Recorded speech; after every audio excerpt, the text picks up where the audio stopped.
ईश्वर नाम है एक ऐसी सत्ता का जो हमारे चारों तरफ उपस्थित है, लेकिन अनुभव वही कर सकता है जिसके मन में प्रेम है, जिसके मन में भक्ति है।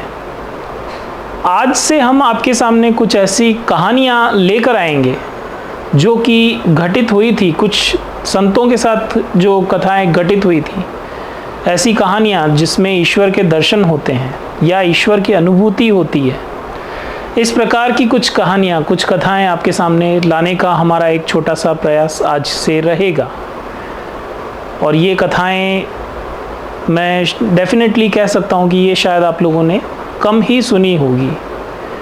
तो अगर आप जानना चाहते हैं कि सनातन में जो ईश्वर का भाव है या सनातन के जो भाव हैं जिन पे आजकल बहुत एक माहौल चल गया है कि जो देखो वही प्रश्न करता है कि सनातन के ईश्वर अगर हैं तो कैसे हैं, कहाँ हैं, क्या हैं, तो उन लोगों को ये कथाएं जवाब देगी और उनके सामने कुछ प्रश्न भी रखेगी कि इनका क्या, कि जो प्रश्न रखेंगे वो प्रश्न इस प्रकार के होंगे, इस तरह के प्रश्न होंगे जो उन्हें भी सोचने पर मजबूर करेंगे कि यदि ईश्वर नहीं है तो ये सब कैसे हो रहा है।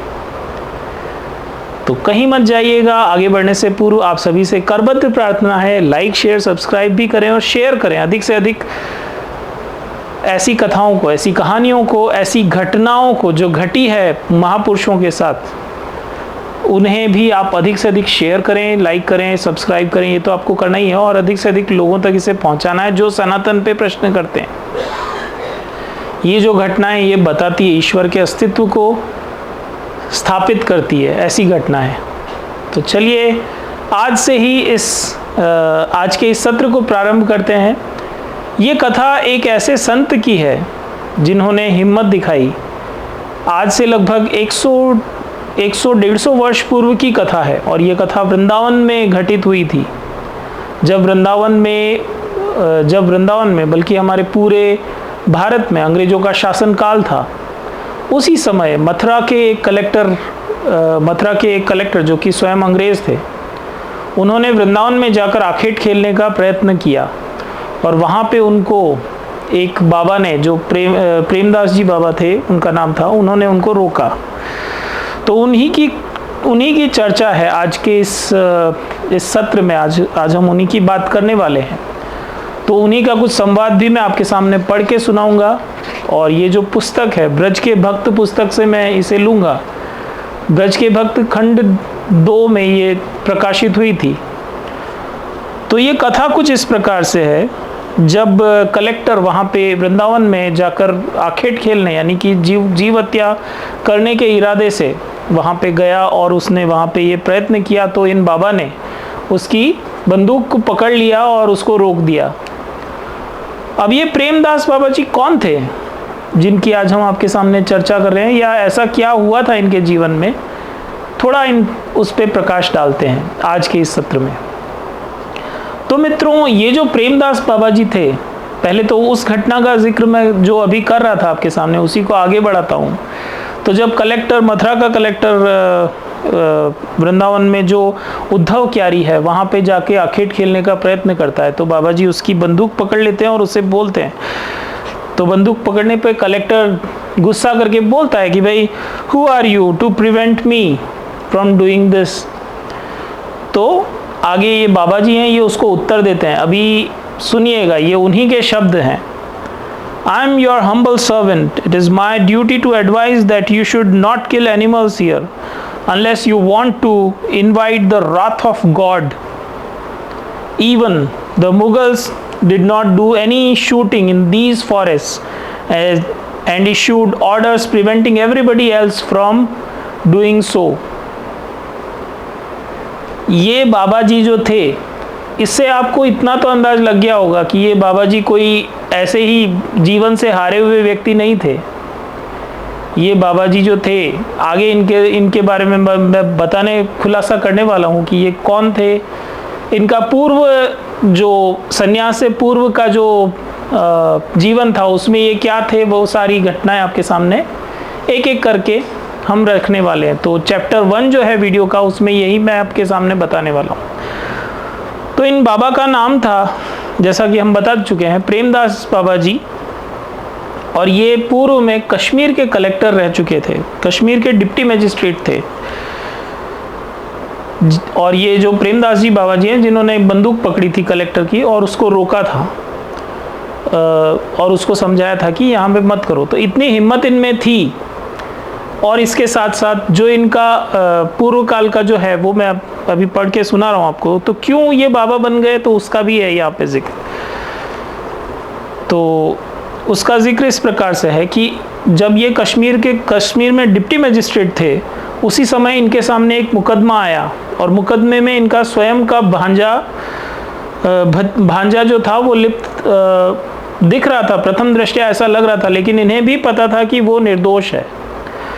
और जब सारे गवाह जो खरीदे जा चुके थे, जो उसके अगेंस्ट थे, तो इनको लग रहा था कि अब मुझे इसमें आगे नहीं बढ़ना चाहिए। तो इन्होंने वहाँ पे एज ए डिप्टी मजिस्ट्रेट वहाँ से इस्तीफ़ा दिया और ये सब कुछ छोड़कर वृंदावन आ गए, क्योंकि एक निर्दोष को वो वहाँ पे नहीं बचा पा रहे थे। भले ही वो इनका भांजा था, वो उसे नहीं बचा पाए और इसीलिए ये अंततः सब कुछ छोड़ के वृंदावन में आ गए और वैराग्य इन्होंने धारण कर लिया।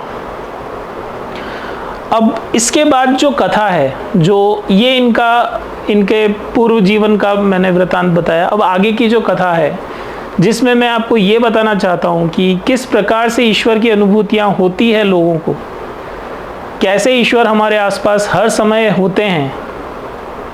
जो हमारे सनातन में भी कहा जाता है ना, ईशावास्यमिदं सर्वम यत् किंचित जगत्याम जगत। तो जगत की जो छोटी से छोटी वस्तु है या जो निर्जीव है, सजीव है, सब में ईश्वर का वास है, वो यहाँ पे दिखाई देता है।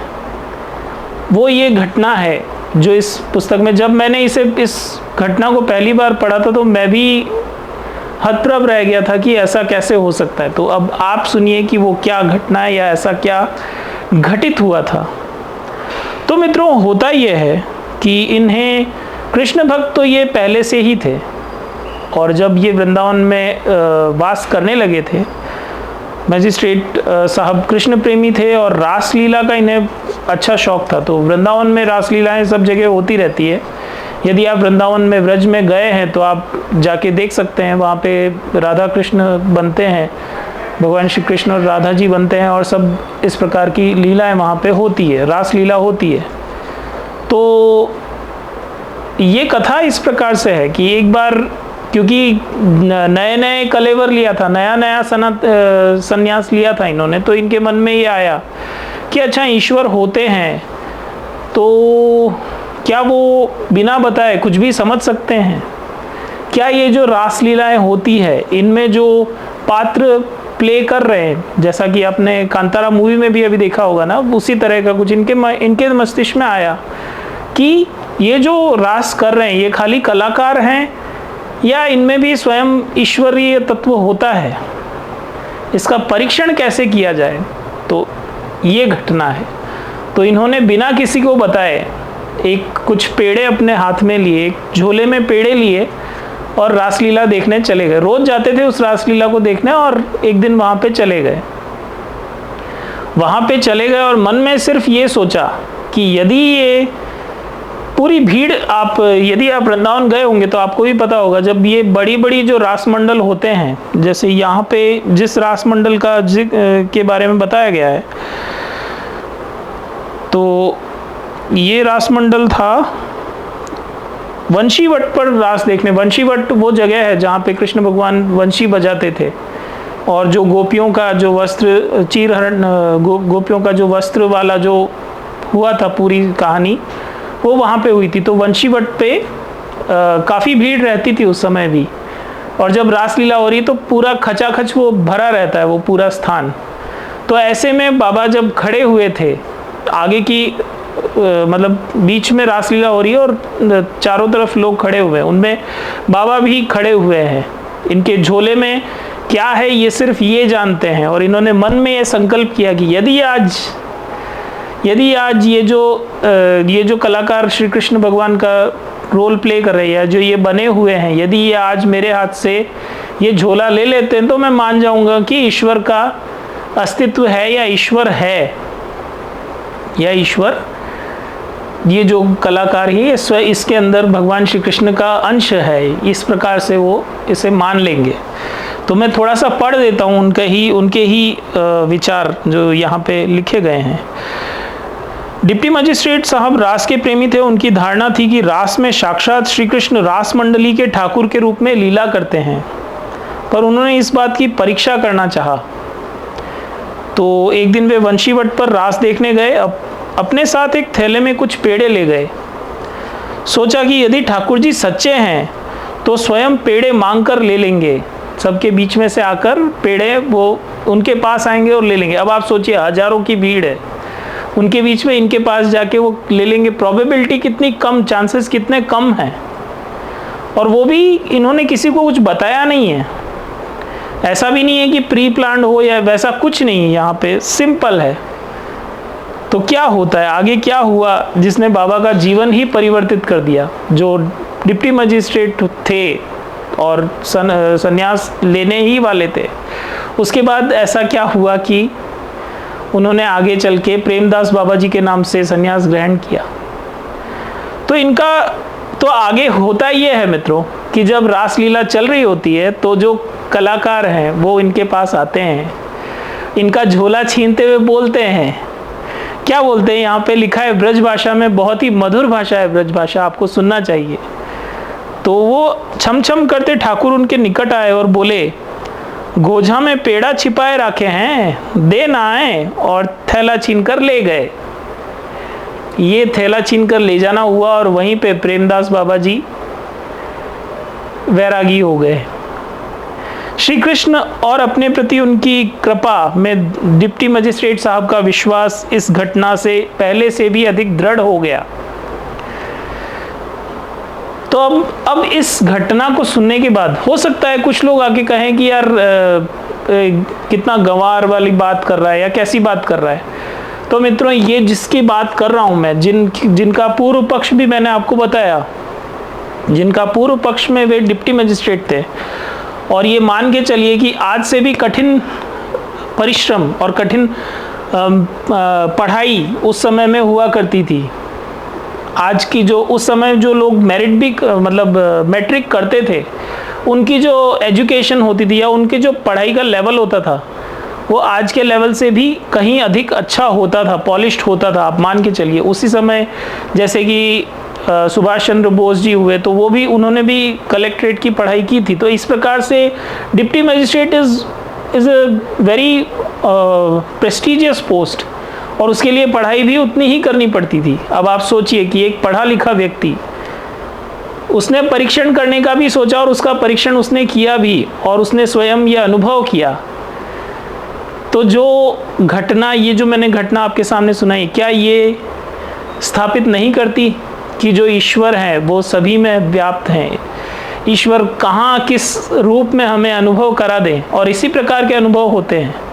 ईश्वर कोई आपके सामने भगवान श्री कृष्ण स्वयं बन के आके ऐसा नहीं होगा। आप किसी प्रॉब्लम में फंसे हुए हैं, कुछ भी है, आप मन से याद करते हैं और वो काम आपका होने लगता है। तो उस क्षण में आप सोचिए कि ये अपने आप कैसे होने लगा, या क्या ऐसे सर्कमस्टांसेस ऐसे बने कि ये आगे से आगे होने लगा।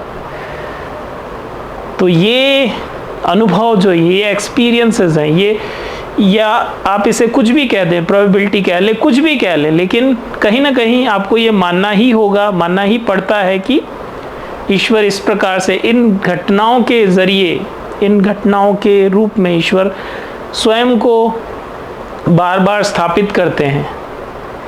इसके लिए large hydel what is that, जो लार्ज हेड्रॉन कॉलिजन सिस्टम जो फ्रांस में बनाया गया है, हिग्स बोसॉन उसमें निकल गया है। अब तो साइंटिफिक लोग, साइंस की जो कम्युनिटी है वो भी मानने लगी है कि एक कण ऐसा है जो जिससे कि सारी पृथ्वी शुरू हुई थी। लार्ज हेड्रॉन कॉलाइडन जो है फ्रांस में, तो ये एक बात थी। तो आप देखिए कि कहीं ना कहीं ये जो अनुभव हैं, ये जो संतों के अनुभव हैं, इसी प्रकार से ये प्रेमदास जी बाबा का जो ये अनुभव है, पूरा आगे की भी इनकी कथा है, जिसमें कि 100 वर्ष की आयु तक इन्होंने वृंदावन में रहकर ही मधुकरी करते हुए, मधुकरी अर्थात निश्चय किया था कि 3 घर से ही ये भोजन लेंगे और वही भोजन करेंगे, वहाँ पे बैठ के नहीं करेंगे, खुद बनाएंगे और खुद ही खाएंगे। इसे मधुकरी कहा जाता था।